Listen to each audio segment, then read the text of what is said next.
다윗이 첫 번째 언약궤를 옮길 때 우사의 죽음으로 인해서 옮기지 못하다가 오베데돔의 집에 하나님이 복을 내리시는 것을 통해서 다시 이제 언약궤를 자기가 생각한 그 자리에 옮기는 일을 이제 합니다. 그 다윗이 언약궤를 옮기는 과정에서 다윗에게서 발견되는 아주 중요한 고백들을 만날 수 있습니다. 그래서 오늘은 그 내용들을 함께 나누고자 합니다.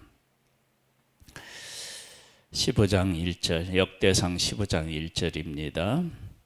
다윗이 다윗성에서 자기를 위하여 궁정을 고 또 하나님의 궤를 둘 곳을 마련하고 그것을 위하여 장막을 치고. 다윗이 궁전을 세우는데 그곳에 내가 살 집, 나라를 다스릴 집을 세우는데 그곳에 하나님의 궤를 둘 곳을 마련을 합니다. 그러니까 궁궐을 짓는 일에 마음을 빼앗기지 않고 궁궐을 짓는데도 하나님을 향한 마음이 변치 않고 그에게 있었다라고 하는 것을 알 수 있습니다. 다윗이 이르되 레위 사람 위에는 하나님의 궤를 맬 수 없나니. 전에 언약궤를 옮기면서 수레에 실었어요. 그것이 문제가 됐어요. 그리고 다윗은 깨달아 알게 돼요. 이건 레위인만 언약궤를 맬 수 있구나. 그래서 그 하나님의 말씀에 순종하게 됩니다. 이는 여호와께서 그들을 택하사 여호와의 궤를 메고 영원히 그를 섬기게 하셨음이라 하고, 하나님이 그들을 택하셨고 택하신 그들을 인정했고 그리고 그들이 하나님을 섬길 수 있도록 한 것입니다. 전에 있었던 일을 교훈 삼아서 하나님의 말씀에 완전히 순종하고 그 말씀을 따르는 것을 볼 수 있습니다. 우리는 어떻게 하면 하나님을 사랑할까 그러는데요. 지금 1절, 2절에서 우리는 발견하게 돼요. 궁궐을 짓는데 하나님을 잊지 않아요. 언약궤를 옮기는데 하나님의 말씀대로 다시 돌아와서 자기의 지난날의 잘못을 회개하고 하나님의 말씀대로 순종하는 모습을 보게 돼요. 이런 것이 다 하나님을 사랑하는 삶에서 나타나는 특징인 것입니다. 다윗이 이스라엘 온 무리를 예루살렘으로 모으고 여호와의 궤를 그 마련한 곳으로 메어 올리고자 하여 다윗이 아론 자손과 레위 사람을 모으니 그핫 자손 중에 지도자는 우리엘과 그 형제가 120명이요 무라리 자손 중에 지도자가 하사랴와 그 형제가 220명이요 게르손 자손 중에 지도자가 요헬과 그 형제가 130명 엘리사반 자손 중에 지도자 스마야와 그의 형제가 200명이요 헤보론 자손 중에 지도자 엘리엘과 그의 형제가 80명이요 우시엘 자손 중에 지도자가 암미나답과 그의 형제가 120명이라.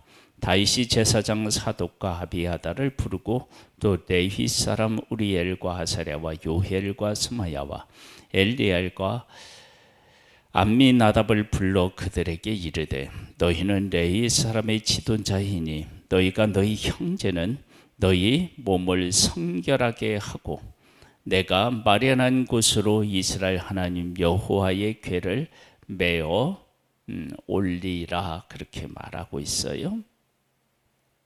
그들을 레위인을 택하고 레위인들을 성결하게 하는 거예요.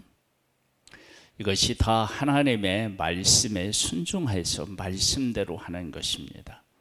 전에는 너희가 매지 아니하였으므로 우리 하나님 여호와께서 우리를 찌셨으니 이는 우리가 규례대로 그에게 구하지 아니하였음이라 하니 이에 제사장들과 레위인들이 이스라엘 하나님 여호와의 궤를 메고 올려가려 하여 몸을 성결하게 하고 모세가 여호와의 말씀을 따라 명령한 대로 레위 자손이 채에 하나님의 궤를 메어 어깨에 매니라.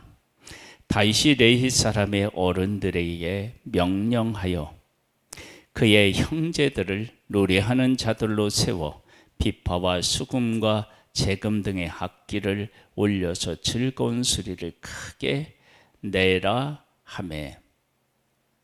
전에 언약궤를 옮길 때도 이렇게 했는데 사람이 죽었잖아요.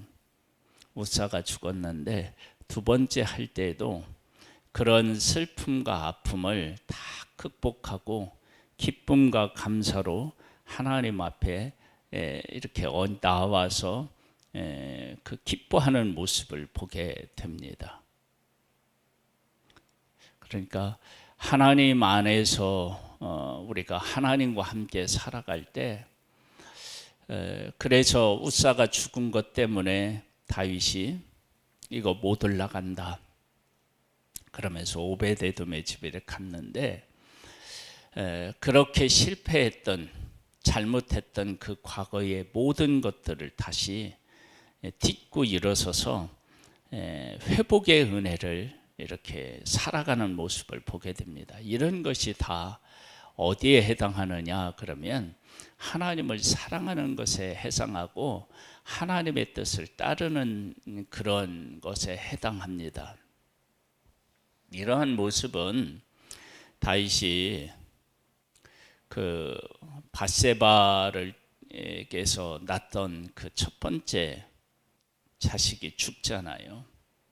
그때 죽기 전에는 하나님 앞에 기도하지만 죽고 난 후에는 일어나서 음식을 먹어요. 이제 신하들이 왜 어쩌이 이렇게 이럴 수 있느냐라고 할 때 죽기 전에는 하나님께서 긍휼히 여겨서 살리실 것을 내가 간구하지만 죽은 후에는 나는 그에게 갈 수 있지만 그는 나에게 올 수 없다. 그리고 하나님의 뜻을 받아들여요.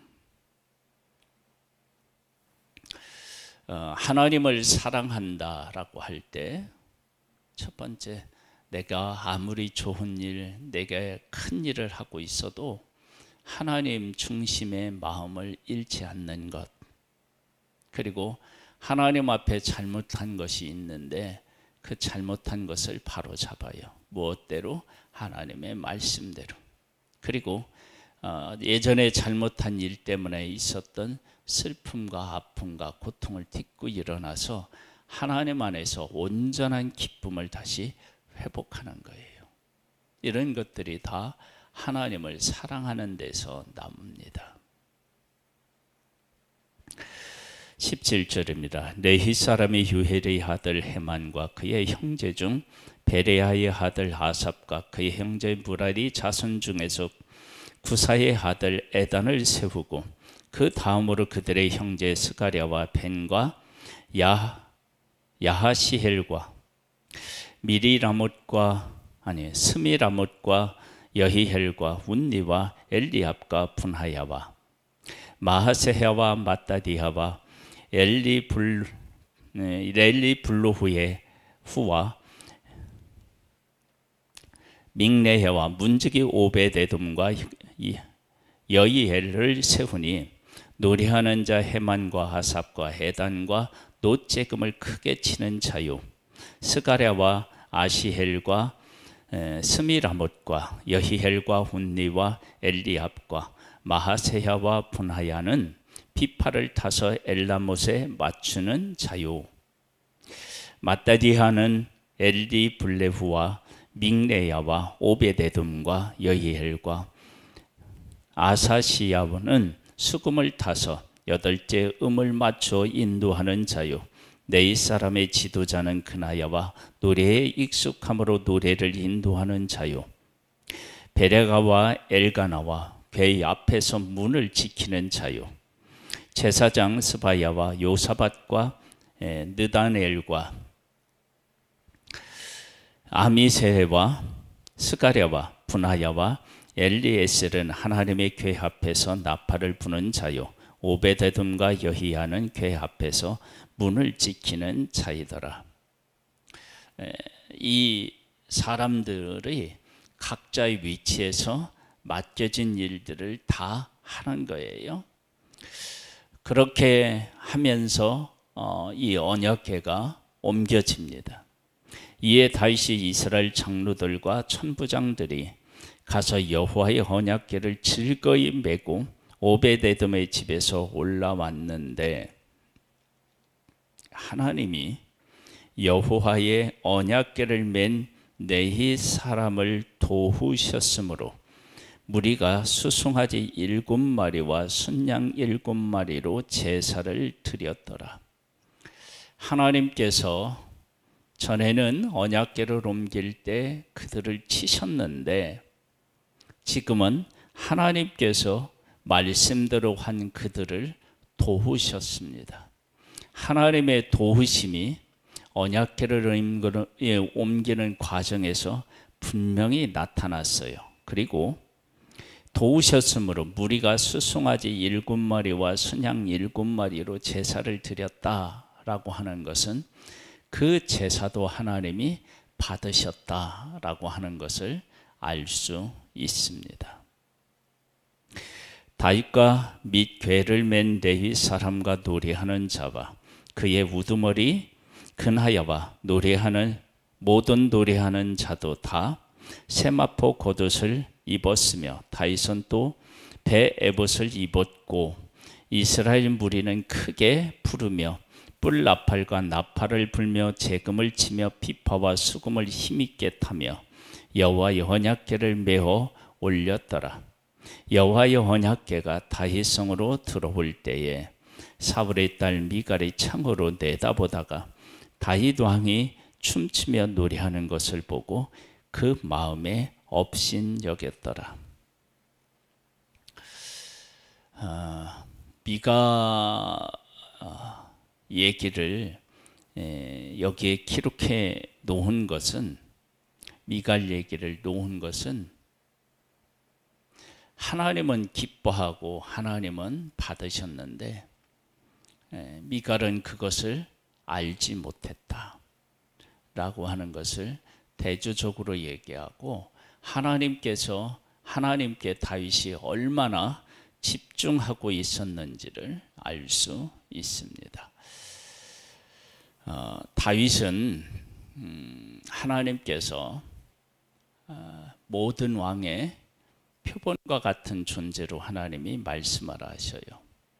그 다윗을 그렇게 말씀하시는 그 이유가 여기에도 담겨져 있어요. 첫 번째, 궁궐을 짓는데 하나님의 궤를 놓을 곳을 마련하고요.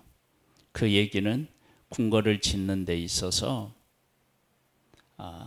그것을 우선시했다. 성전을 짓지 못했지만 그걸 우선시했다. 그것을 우리가 알 수 있고요. 그 다음에 언약궤를 옮기는 데 있어서 전에 목사의 일로 왜 우리에게 문제가 있는지를 정확하게 말씀 안에서 파악하고 그 말씀 안으로 돌아와서 말씀에 순종하는 모습을 보게 됩니다. 그리고 우사가 죽었을 때 슬퍼하고 또 이제 화도 나고 하나님 앞에 미안한 마음도 있고 죄송한 마음도 있고, 그런 것 다 해결하고 하나님 앞에서 기뻐하고 즐거워하고 그런 모습을 보게 됩니다. 그리고 그것을 행하는데 제사장은 제사장으로서의 역할을 하고 레위인들은 레위인들의 각자가 맡은 역할을 해서 하나님께서 도우시는 그 산, 언약궤를 옮기는데 전에는 재앙을 내리셨다면 이제는 하나님이 도우시는 그러한 옮기는 그런 일들로 다시 세운 모습을 보게 됩니다. 이러한 것들이 다 하나님을 사랑해서 하나님의 뜻을 추구하는 자들의 삶의 모습인 것입니다. 우리들도 하나님의 말씀 안으로 돌아오고 하나님을 우리 중심에 두고 우리가 살아간다면 하나님께서 그들을 도와서 제사를 드리고 제사를 받으시는 것처럼 우리를 받으시고 우리를 복되게 우리를 복 있는 자들로 하나님이 세우실 줄 믿습니다. 그런 복의 복을 누릴 수 있게 되기를 주님의 이름으로 축복합니다. 하나님 아버지, 다윗이 언약궤를 옮길 때 있었던 일을 교훈 삼아서 하나님의 뜻 안에 바르게 서서 언약궤를 옮기는 모습을 보게 됩니다. 그리고 하나님은 그러한 그들을 도우셨습니다. 아버지 하나님, 우리에게 은혜를 베풀어 주셔서 우리의 삶에 문제가 있을 때 하나님의 말씀으로 바르게 잡고 하나님의 뜻을 따를 수 있는 믿음의 사람, 하나님을 사랑하는 사람 되기를 원합니다. 다윗은 궁궐을 짓는데 하나님을 잊지 않았습니다. 하나님 중심이었습니다. 우리도 어떤 일을 행할 때 하나님 중심으로 그 일을 행할 수 있게 되기를 소망합니다. 오늘 하루도 성령으로 우리를 도와주시옵소서. 예수님의 이름으로 기도드립니다. 아멘. 하늘에 계신 우리 아버지여, 이름이 거룩히 여김을 받으시오며 나라에 임하옵시며 뜻이 하늘에서 이룬 것 같이 땅에서도 이루어지리이다. 오늘날 우리에게 일용할 양식을 주옵시고 우리가 우리에게 죄 지은 자를 사하여 준 것 같이 우리 죄를 사하여 주옵시고 우리를 시험에 들게 하지 마옵시고 다만 악에서 구하옵소서. 대개 나라와 권세와 영광이 아버지께 영원히 있사옵나이다. 아멘.